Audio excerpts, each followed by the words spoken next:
অশোকনগরে গাছে কোপ, millennium science পার্কের গাছ কেটে টাকা আত্মসাতের অভিযোগ পুরসভার বিরুদ্ধে। পুরসভার দাবি, বন দফতরের অনুমতি নিয়েই নাকি গাছ কাটা হয়েছে। বন দফতরের দাবি, তাদের থেকে অনুমতি নেওয়া হয়নি।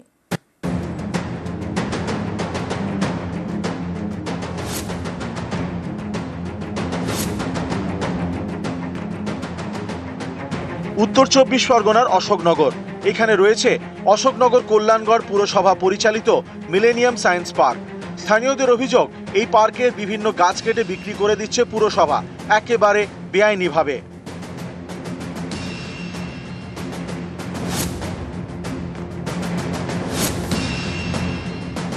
বড় বড় গাছের ডালগুলো সব কেটে নিয়ে চলে যাচ্ছে। আমি বললাম যে এগুলো কেন কাটা হচ্ছে, তখন বলছে যে এগুলো চেয়ারম্যান আমাকে অর্ডার দিয়েছে। আমি বলছি তাহলে অর্ডার কপিটা দেখাও। এটা হচ্ছে ভার্বালি অর্ডার দিয়েছে। চেয়ারম্যান সাহেব বললো আমি মুখে বলেছি ছোট ছোট ডাল কাটতে।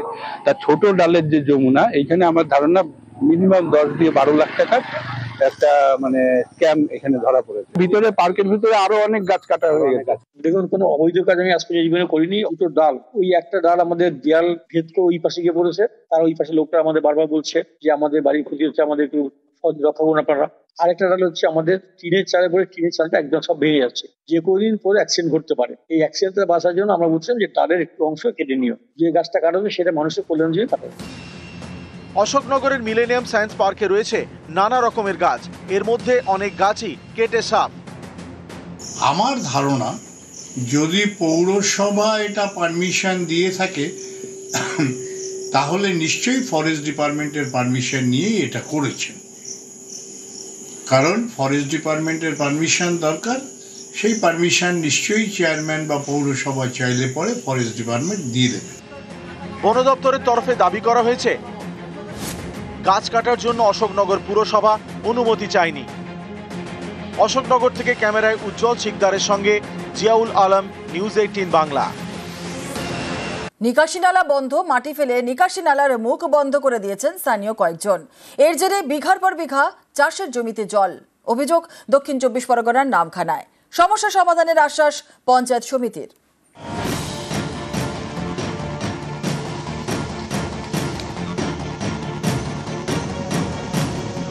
নামখানার মহারাজগঞ্জ, এখানেই নিকাশের সমস্যা। প্রায় 100 বিঘা চাষের জমিতে জল জমে রয়েছে। প্রাথমিক স্কুলের চারপাশে জল, বিদ্যালয়ের চারপাশে জল জমে গেছে। আর এই বর্ষাকালে বিশেষ করে ডেঙ্গু মশা এগুলোর উপদ্রব বেশি হয়। আর ক্লাসে বাচ্চা বসতে পারছে না, মশা কামড়াচ্ছে। ব্লিচিং বা এইসব ছড়িয়ে টড়িয়ে চেষ্টা করছি যাতে একটু কমানো যায়। এই কারণে আমরা স্কুল থেকে আবেদন করেছি যে কি কারণ হলো।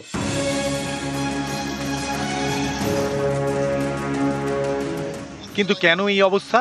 কারণ মহারাজগঞ্জের নিকাশি নালার পাইপের মুখে ফেলা হয়েছে মাটি। এর জেরে এলাকার নোংরা জল পাইপ দিয়ে বেরিয়ে নালায় পড়ছে না, জমে থাকছে বিভিন্ন জায়গায়। সেখান থেকে দুর্গন্ধ ছড়াচ্ছে। আমাদের একেবারে সব জল বেরোয় না, জমা হয়ে আছে। প্রচুর মশা, মাছি, সাপ, এমনকি আমাদের উনুনও ডুবে গেছে। রান্না করে খেতে খুবই কষ্ট হচ্ছে।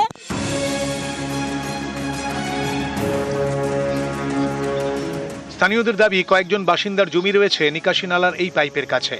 অভিযোগ, তাঁরাই পাইপের মুখে মাটি ফেলে নিকাশি বন্ধ করে দিয়েছেন। শ্যামল ঘড়ই এবং নির্মল ঘড়ই, বিমল ঘড়ই, এরা এই জলকে বন্ধ করে দিয়েছে। এটা সরকারি বোল এবং সরকারিভাবে জল বোলের উপর থেকেই জলটা যেত। বহু জায়গায় জানানো হয়েছে, বিডিও সাহেবকেও জানানো হয়েছে।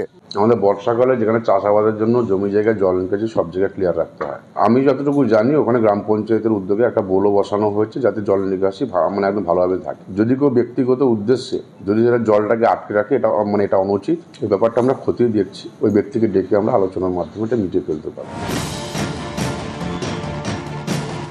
নামখানা থেকে বিশ্বজিৎ হালদার, নিউজ 18 বাংলা। বিক্রমগড় ঝিল, এই ঝিল এখন কচুরিপানায় ভরা, জলে দেখাই যায় না। সংস্কারের কাজ শুরু করেছে কলকাতা পুরসভা।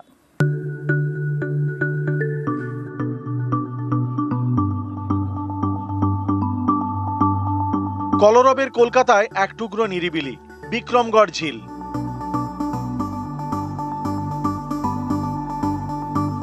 কলকাতার অন্যতম ফুসফুস সে বিক্রমগড় ঝিল কচুরিপানায় ভরা।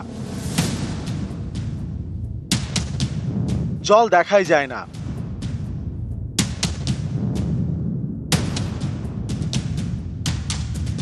এই ঝিলের এবার সংস্কার করছে কলকাতা পুরসভা। কয়েকদিন আগে কাজ শুরু হয়েছে। দক্ষিণ কলকাতায় সাউথ সিটি আবাসনের গা ঘেঁষে বিক্রমগড় ঝিল। আগে এই ঝিলে মাছ দেখা যেত, এখন শুধু আগাছা আর কচুরিপানা। এই ঝিল সংস্কারের কাজ অনেকবার শুরু হয়েও এগোয়নি। এর জন্য বিক্রমগড় ঝিল বাঁচাও কমিটিও তৈরি হয়। আমরা আগে মাছ ধরতাম ঝিলে নেমে, তারপর ঝিল আস্তে আস্তে চারদিক থেকে ছোট হচ্ছে। তারপর এই অঞ্চলের অধিবাসীরা মিলে আমরা আন্দোলন শুরু করলাম। এবার এই ঝিল থেকে পলি তোলা হচ্ছে, কচুরিপানাও সরানো হবে। পুরসভার পরিকল্পনা ঝিলটিকে ঘিরে পাড়ে গাছ বসানো। ঝিল সংস্কারে বরাদ্দ হয়েছে প্রায় 3 কোটি টাকা। বর্তমানে যে কাজটা শুরু হয়েছে ওয়ার্ক অর্ডার দিয়ে বড় ট্রেনের তত্ত্বাবধানে, বড় ট্রেনের এক্সিকিউটিভ ইঞ্জিনিয়ার তত্ত্বাবধানে, আমি একবার নিজেও গিয়েছিলাম। আমরা তাদের 8 মাস সময় দিয়েছি। 8 মাসের মধ্যেই নির্দিষ্ট কাজ সম্পূর্ণ করতে হবে। নতুন রূপে বিক্রমগড় ঝিল পাবেন এলাকার বাসিন্দারা। তারা চাইছেন শুধু সংস্কার করে ড্রেজিং নয়, এখানে পাথওয়ে তৈরি হোক, যাতে সকাল সন্ধে একটু অক্সিজেন নেওয়া যায়, একটু হাঁটা যায় এই ঝিলের পাড়ে। ক্যামেরায় রাজীবের সঙ্গে বিশ্বজিৎ, নিউজ 18 বাংলা। নকশালবাড়িতে নদী চুরি। বামনঝোড়া নদীর বুকে তৈরি হয়েছে কংক্রিটের গার্ডওয়াল, যাতে নদী পাড়ের জমি বিক্রি করা যায়। অভিযোগের আঙুল জমি মালিকদের দিকে, তিনি অবশ্য মানতে নারাজ।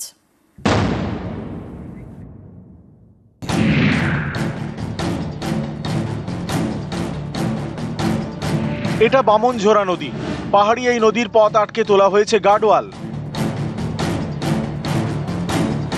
শিলিগুড়ির নকশালবাড়ির হুচাই মল্লিক জোত গা ঘেঁষে বয়ে গিয়েছে বামনঝোড়া নদী। নদীর পাড়ে বিঘার পর বিঘা চাষের জমি। এমন একটি জায়গায় নদী চুরির অভিযোগ। বামনঝোড়া নদীর বুকে তোলা হয়েছে গার্ডওয়াল। অভিযোগ, নদী পাড়ের চাষের জমি বিক্রির ছক কষেছেন জমির মালিক। সেই জমিতে যাতায়াতের রাস্তার জন্যই এই গার্ডওয়াল। নদীর রুট চেঞ্জ করতেছে, জমিন মাফিয়াদের জমিন প্লটিং করার একটা চক্রান্ত। তো এইভাবে নদীর রুট আমরা চেঞ্জ করতে দিব না। ইরিগেশন ডিপার্টমেন্টকে জানাবো, আমাদের লোকাল প্রশাসনকেও জানাবো, যাতে এইটা বন্ধ করে দেওয়া হয়। নদীর উপরে তো না, ওটা নদীতে কোনো গার্ডওয়াল হয় না। তো নদীর জায়গা নদীতেই আছে। যে রাস্তাটা নিয়ে যাচ্ছে ওই রাস্তার জন্য ওই যে একটা ছোট গার্ডওয়াল দেওয়া হচ্ছে। পারমিশন যখন ওই রাস্তাটা পুলটা হয়েছিল তখনকার পারমিশন আছে, নতুন করে পারমিশন নেওয়া যায়। আমি ভাবছি অনুমতি লাগবে না বোধহয়। এই ব্যাপারে কোনো লিখিত অভিযোগ আমাদের কাছে আসেনি, তবে আপনারা বলছেন যখন আমরা নিশ্চয়ই ব্যাপারটা গুরুত্ব দিয়ে দেখবো। নদীতে কোনো কনস্ট্রাকশন করা যায় না, কারণ নদী তো গভর্নমেন্ট প্রপার্টি। নদীর গতিপথ পরিবর্তন করে বা নদীর উপর দিয়ে যদি কোনো কনস্ট্রাকশন হয়ে থাকে এবং সেখানে যদি কোনো বৈধ পারমিশন না থাকে কোনো ডিপার্টমেন্টের, তাহলে অবশ্যই সেটা অবৈধ বলে আমাদের গণ্য করতে হবে। উপযুক্ত ব্যবস্থা নিয়ে আবার যাতে সেই অবস্থায় ফিরিয়ে আনা যায় চেষ্টা করব, আমরা এই ব্যাপারে ব্যবস্থা নেব। নকশালবাড়ি থেকে বিশ্বজিৎ মিশ্র, নিউজ 18 বাংলা।